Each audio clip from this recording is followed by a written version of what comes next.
नमस्कार, मैं हूं देवेंद्र। आप देख रहे हैं पंजाब केसरी टीवी। हरियाणा लोक भवन पे हम हैं और इंडियन नेशनल लोकदल के राष्ट्रीय अध्यक्ष अभय सिंह चौटाला तस्वीरों में आप देख सकते हैं। आज राज्यपाल प्रोफेसर असीम कुमार घोष से मुलाकात करके आए हैं और प्रतिनिधिमंडल ने ज्ञापन सौंपा है। किसानों की समस्याओं को लेकर ज्ञापन सौंपा है।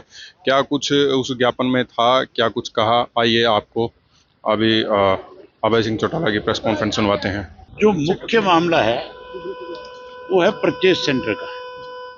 जो इन्होंने शर्तें लगाई है गेहूं की खरीद के ऊपर, जिस तरह से आपको ट्रैक्टर ट्राली का नंबर देना होगा, उसके बाद मंडी में जाकर के गेट पास लेना होगा, आपको बायोमेट्रिक जो है उसको लेकर के अंदर जाओगे, 3 लोग उसमें आपको नॉमिनी होंगे।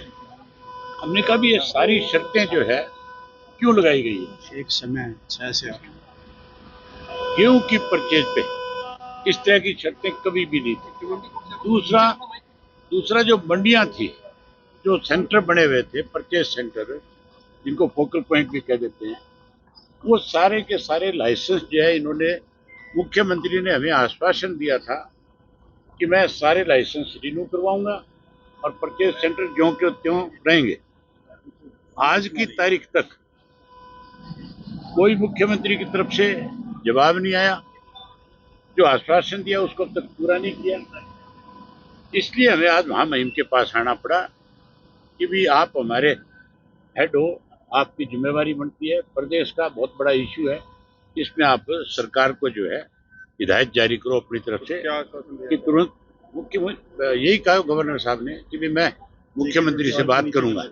मैंने बहुत खुल करके उनको कहा, मैं बोला मुख्यमंत्री से बात करने की बजाय आप कूलर को कहोगे तो और ज्यादा अच्छा रहेगा, क्योंकि मुख्यमंत्री तो नाम का है, डमी है। हम कहा है उसने ये तो केवल दिखाने के लिए चेहरा रखा गया है हमारे हरियाणा प्रदेश में कि भी हमने एक मुख्यमंत्री दे रखा है।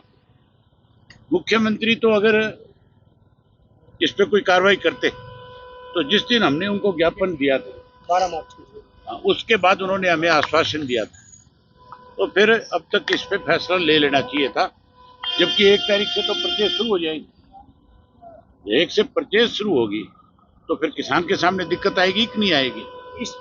इसमें सर सरसों की खरीद हमने में देरी जो हुई है उसके चलते किसानों को हमने सरसों वाला इशू भी महामहिम के सामने रखा कि जो सरसों एमएसपी पे खरीदनी चाहिए थी वो आज किसान को सस्ते में बेचनी पड़ रही है। 600-700 रुपया क्विंटल का नुकसान है उसका, और सरकार जो है उसको खरीदने की बजाय सस्ते पे बेचने पे मजबूर कर रही है। हमने इसीलिए उनसे कहा कि भी आप इसमें दखल दो और आप सरकार को कहो। गेट पास का टाइम 6 गेट पास का टाइम, हाँ, एक जो गेट पास का टाइम रखा था उन्होंने 6 से लेकर के 8 बजे तक का, हमने कहा कि वो 24 आवर होना चाहिए। क्योंकि आप ये मान के चलो, गेहूं तो रात को कटती है, दिन में तो आग लगने का डर रहता है। रात को गेहूं कटती है, रात को ही ट्रालियां भर करके सीधी मंडियों में आती है और रात को ही पूरी रात कमाईने चलती है। तो किसान को अगर रात ट्राली खड़ी रखनी पड़ गई तो जो कमाईन वाला है वो कमाईन बंद कर देगा, उसका काम ही नहीं चल सकता। इस बीच आपने ये भी कहा था सर, जोटा बोगी है, आपकी बैलगाड़ी है, ऊंट गाड़ी है, उस पे जो फसल लेकर के आएगा वो कैसे बेचेगा? उनको गेट पास कैसे मिलेगा? कौन देगा? कहाँ से आएगा? इस बीच सर आपने ये भी कहा था कि इंडियन नेशनल लोकदल मंडियों में अपना किसानों के लिए हमने तय कर लिया कि हम उसके लिए हमने किसान कष्ट निवारण उसके लिए हमने अपने साथियों की मीटिंग बुलाई है 30 तारीख को जिला प्रधानों को पानीपत में, और 30 तारीख को ही हम उनको सबको जिम्मेवारी लगाएंगे और हम अपने केंद्र बनाएंगे मंडियों के अंदर, ताकि किसान को किसी किस्म की समस्या आएगी तो आकर के हमारे से संपर्क करेगा और हम उसकी खुल करके मदद करेंगे। इस मामले में हम उनकी लड़ाई को लड़ेंगे। आज फिर मैं आपके माध्यम से सरकार को इस बात के लिए चेताना चाहता हूँ कि या तो तुरंत फैसला ले सरकार इसके ऊपर, तुरंत लाइसेंस जारी करे आड़तियों को, और परचेज सेंटर जो है उनको चालू किया जाए।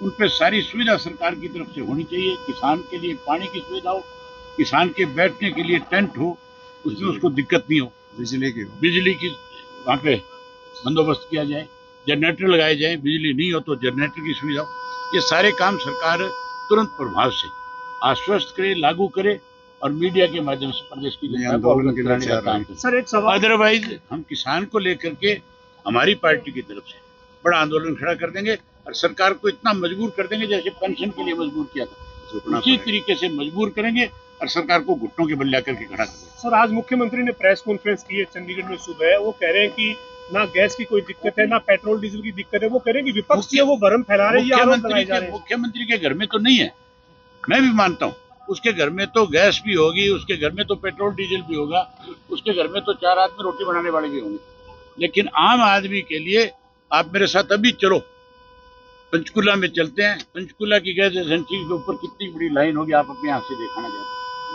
बहुत बड़ी समस्या है, पेट्रोल और डीजल की भी समस्या है। पंप जो है ड्राई हो गए प्रदेश के अंदर। आज की तारीख में ना पेट्रोल है, ना डीजल है, ना गैस है।